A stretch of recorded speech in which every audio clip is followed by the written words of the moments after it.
welcome everyone. Welcome to our channel. This month is my pick, and my pick is doing Rebecca by Daphne du Maurier. I actually picked this book up a couple years ago when we were visiting our where we grew up in upstate New York, and it was in one of those used book bins. And I always heard of Rebecca. I heard of Daphne du Maurier. I know she was considered to be a classic thriller horror kind of writer. One of the other books that I know her for is Jamaica Inn. Never read it, but I just knew of her, and I knew that Rebecca was one of her favorite works that people always mentioned. So that's why I picked it. This is actually my first classic pick. I know Mike always picks the classics or fictional books, so this was my dive into horror thriller. Before we begin, I'm going to get Mike's idea. What did you think of Daphne du Maurier? What did you know about her before reading the book? So I knew nothing about the story, about her. I went in completely blind. Did you know of the movies? Didn't know about the movies, knew nothing about it. I just assumed it was just some random romance novel. That I was forcing you to read? Yeah. From obviously a while ago. I was guessing the 90s or the 80s from the cover. So Rebecca, as some of you may have known, is set in an area of Britain where it starts off where we meet a woman. We never actually learn her name throughout the book, but we only hear one woman's name, which was Rebecca, who was the first Mr. Winter, not Wimberley. I always think of... Manderley. I'm thinking Wembley of Pride and Prejudice.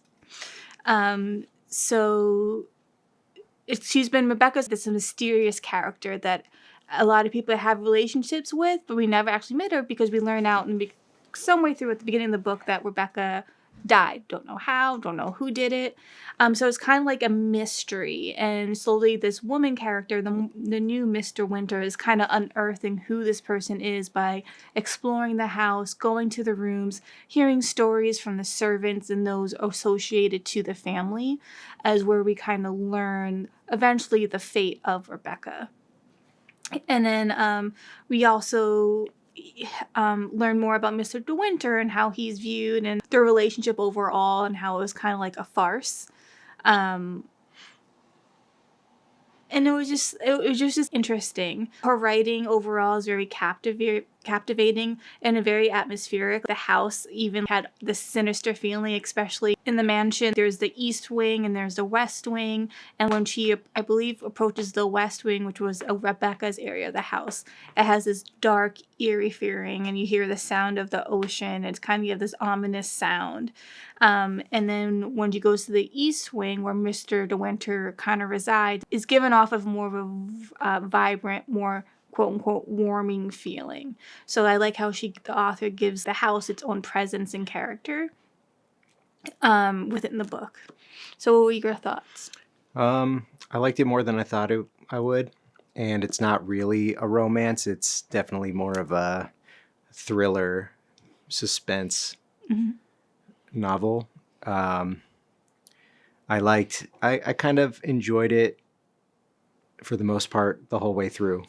In the beginning, where she's just kind of roasting her boss, who she's essentially like a personal assistant to and travel companion. And her boss is kind of like, she paints her as this insufferable older lady. And I think she did a pretty good job of that. The characters were pretty good. Overall, I'd say I liked it. I think the book in the final third completely flips itself upside down and gets really wild and crazy. But I think it did a good job of showing a late teens, early 20s girl who kind of goes on her rags to riches arc and finds out that it's not everything that she thought it would be. But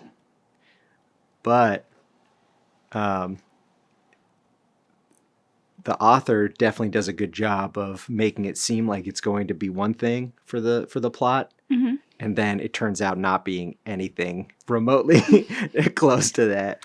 Every time I felt like I was getting bored, Mm-hmm. or I was able to predict what Mm-hmm. was happening, and that might have pulled me out of the story, something would happen that would pull me back in. Interesting. Yeah. And I also, it was nice hearing how characters felt and how they talked back at that time. Like one character who is Mr. De Winter's sister, Beatrice, Yeah. is my favorite character in the book. And she ends up being somehow the most normal. And she's the one that gives the least amount of crap about being wealthy and about her possession. Standing. Yeah. So I thought that was kind of interesting. No, I like that. It was interesting how like Mr. De Winter kind of plucked this girl out of nowhere, knowing that she had no name. It's always like she always, the the female character always talks about her presence not being beautiful, and again comparing herself to Rebecca, and being so young and impressionable, almost grooming her to be his Miss De Winter. And of course, she tries her best to please him. He plays on her insecurity of being so young because he's older. He was like 40s or something like that. Early 40s, and she's like late teens, early 20s. So there's a big age gap. So he kind of plays with that in order to like to control her. And then we have, of course, Miss Danvers, who loves very much Rebecca, maybe beyond that of an employee-employer, but I think sincerely loved her, Rebecca.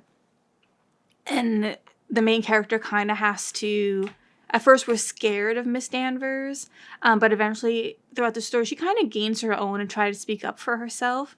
But Miss Danvers is a piece of work, like how she truly, truly resents Mr. De Winter's. It's hard to tell in the beginning if Miss Danvers knew what happened to Rebecca, like if she knew that Mr. De Winter had a part in her death, but she really, really did have a vendetta against him and especially her, and she used the new wife to get back at Mr. De Winter. Yeah, so you kind of find out that Rebecca, in the beginning, Rebecca was this huge figure in this region, and they hosted parties. She was beautiful and smart and funny, and she got along with everybody, and everybody loved her. But then you kind of find out throughout the story that she was this kind of like monster. But the other characters are pretty terrible. Yeah. Are mostly terrible themselves. So that, coupled with the ambiguous ending, if I were reading this when it came out, Mm-hmm. I would be getting shivers down my spine. I think I would. It was pretty cool. And apparently the author was known for it. And for those kind of endings. And a lot of people didn't like it or appreciate it back then. Mm-hmm. And I also wanted to say that I was impressed at how the character was developed as an anxious person, mm-hmm. the main character, where you kind of get that sense when she's talking about her old boss, when she's still in Monte Carlo before she runs off with Mr. De Winter, mm-hmm. instead of going to America with her boss to hang out with her boss and her boss's daughter. And she worries about what people think about her, and she worries about trying to overcome her her doubt and self-consciousness, mm-hmm. and her anxiety. And I thought it did a good job of painting a picture of what it's like when pretty much what you're worried about when you're that age. She's thinking, can I live up to Rebecca? How can I do it? Maybe I should give up. Mm-hmm. She's thinking about Mr. De Winter because she wants to satisfy him, but she also is very perceptive of body language and of actions, and she wants to please everybody at the same time. Because she wants to do a good job, right? Like Rebecca. But she also wants to become this respected presence in her own right, but she doesn't want to do it in a horrible way. But then the circumstances kind of force her to choose, and that's when she becomes a very immature person, where she finds out that Mr. De Winter is the person that murdered Rebecca, and he admits it to her, and is like, "Well, there's a point in the story where the truth is going to come out no matter what." So he says, "Okay, this is why I've been acting so weird. I murdered her. I understand if you think I'm a monster or jerk, but she was really this terrible person." And her response is, "Sure, good, because I didn't like her, and I didn't like the people that liked her." Yeah. So I'm all in. Yeah, she completely is like, "I will lie for you. I will die for you. We could die together." All of a sudden, she becomes this helpless, romantic schemer. Yeah. It's good. It's funny. Yeah, no, I find it interesting how she was able to switch. Like, I still love him. Because I think in the end, she also knew, too, that if she were to leave, she needed him and he needed her. Because if she were to leave, she had no place to go. She wasn't part of their world, the aristocracy. And she was from a lower family. So her only option was to go to Americas and grovel for a job. She felt that, because there was times where she actually questioned her love for Mr. De Winter. But all we do know is that she didn't want to go back to the life that she had before. So I find that interesting, how the murder all came down to, because basically Mr. De Winter and Rebecca kind of had this agreement that they weren't happy. They can carry on, have their own lives, as long as they don't bring it back to Manderley. Like, she was having affairs, sleeping around in London, but the biggest thing is that she could never bring any of those men back to the mansion, because that was his domain, that was his area of the world. And basically, she kind of had an affair with her cousin, which is common. It was hard to tell if they were actual cousins. No, they were cousins. I know everyone said that, but I'm just saying, I'm not so sure. He's not sure if they're blood relatives. But either which way, it was her cousin. She brought him back to Manderley. They had their affair there, and that's what kind of got him mad and very aggravated. And basically, he killed her in the houseboat, where I guess the storage area where she hang for the boats, where Rebecca would hang in the evenings. And that's where he killed her. But it was interesting how slowly, as you get closer to the end of the story, like, more pieces of the story comes out.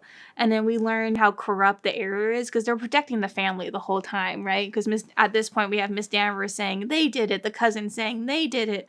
And then slowly, the only person who can actually solve this riddle for us, if we go to the doctor, who's like a day drive away. And then that's where we get this like big secret that she wasn't, in fact, pregnant with her cousin's baby. She actually just had cancer. And that was all. And that wasn't enough to put Mr. De Winter, because apparently that's not enough for murder. Yeah, so you find out that Mr. De Winter killed her, put her on this little boat that was hers, that she went sailing with, and that it sunk, and that she was washed ashore some amount of miles away, and that was her body. And then you find out that it wasn't the case, and that they pull up the boat and they find her body in the boat. So that sparks off this new search and to solve this crime, because it brings new evidence. And her cousin, who she has this relationship with, he basically has a feeling that Mr. De Winter killed her. So he is trying to prove to the law, after they do this inquest, that Mr. De Winter is the murderer. And Miss Danvers was a huge fan of Rebecca, and considered her a friend, even though we find out that Rebecca didn't. It wasn't mutual. One-way love. Yeah, that becomes what the story is, and the law is kind of biased, and they like Mr. De Winter, so they're like the everything that the cousin named Favel says, the constable or whatever is like, oh, see, easily disproven, easily disproven. And then all of a sudden something happens, and he's like, okay, maybe not so easily disproven. Mr. Winter, what do you have to say? Yeah, and it centers around the idea that Rebecca sent Fievel a letter with an enigmatic message, and Fievel thinks that it's because she's pregnant. Mm-hmm. And you find out that she actually has cancer, and somehow that completely absolves Mr. De Winter. So they're happy, and so that's kind of how the story ends. So what would you give it?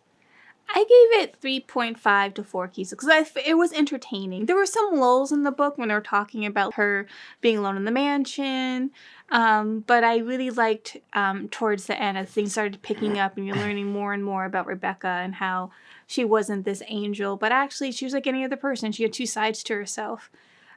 So that's what I would give it. I'm going to give it 4 Kisas, and I don't think it's this like incredible book. I mean, it was kind of fun, but there were moments where I just, my mind was blown. Like there's the part, like the parts where the parts where like it got spicy and intense. Like there's a part where Miss Danvers is kind of telling right before they find the boat that sparks this look back into the death of Rebecca. Mrs. Danvers starts talking to the main character, and she's like, you'll never be like her. You'll never be like Rebecca. I forgot what sparks it, but she's like, basically like, Mr. De Winter doesn't really love you. Everyone likes Rebecca. Nobody likes you, like making her feel really guilty. And then all of a sudden, the fog is lifting outside because of the weather and because of how Manderley sits. And all of a sudden, Ms. Danvers is starting to say stuff like, you should murder yourself. Here, I'll open the window so you could jump out and you'll die quickly. That's what I heard. You'll break your neck. It'll be quick. So just do it. And then you won't have to live under the shadow of Rebecca anymore. And everyone wins and all this stuff. And I was just like, where did this come from? That's crazy. And the way it's written, it's actually like, it feels like a dream, but you know that it's not a dream in the book. Yeah. And the way that the main character kind of feels it is she kind of finds herself like slowly moving over to the window, thinking like, yeah, this kind of makes sense to my 19-year-old brain, especially after everything that's gone and everyone kind of playing mind games with her because everyone has their own motives in the story, and Rebecca had only been dead for a year. Something like that. And then she has in the back of her head her old boss who kind of says to her when she leaves, when she decides to go and marry Mr. De Winter, like, it's not going to work out. Believe me, you have no idea what you're getting yourself into. So she's thinking like, damn, maybe she was right. Maybe she isn't as dumb as I thought she was. Her old boss, and so yeah, I gave it 4. Wow, well, I'll take it. So as you know, we post a video the first Sunday every month, so keep a lookout for our next video, and we hope to see you then. In the meantime, like, subscribe, leave a comment, let us know what thriller books that you've read. Have you read any of Daphne's other books? Did you read the second book to this book called Miss De Winter? Will you read it? Have you read it? Let us know your thoughts. See you in the next one. Bye-bye.